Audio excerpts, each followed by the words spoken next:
for you to help you get settled in on your first night. I actually worked in that office before you. I'm finishing up my last week now, as a matter of fact, so I know it can be a bit overwhelming, but I'm here to tell you there's nothing to worry about. You'll do fine. So let's just focus on getting you through your first week, okay? Let's see. First, there's an introductory greeting from the company that I'm supposed to read. It's kind of a legal thing, you know. Welcome to Freddy Fazbear's Pizza, a magical place for kids and grown-ups alike, where fantasy and fun come to life. Fazbear Entertainment is not responsible for damage to property or person.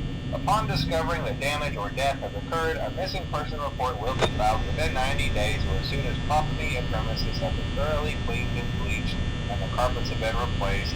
Blah, blah, blah. Now, that might sound bad, I know, but there's really nothing to worry about.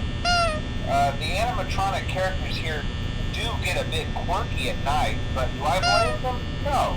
If I were forced to sing those same stupid songs for 20 years and I never got a bath, I'd probably be a bit irritable at night too. So remember, these characters hold a special place in the hearts of children and we need to show them a little respect, right? Okay. So just be aware, the characters do tend to wander a bit. They're left in some kind of free roaming mode at night. Something about their servos locking up if they get turned off for too long.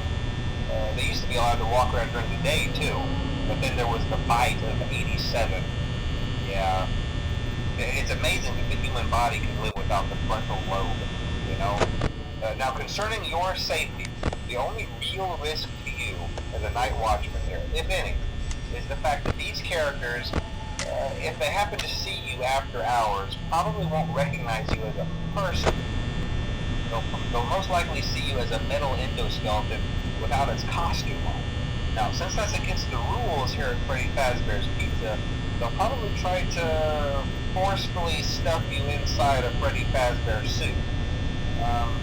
Now, that wouldn't be so bad if the suits themselves weren't filled with cross beams, wires, and animatronic devices, especially around the facial area.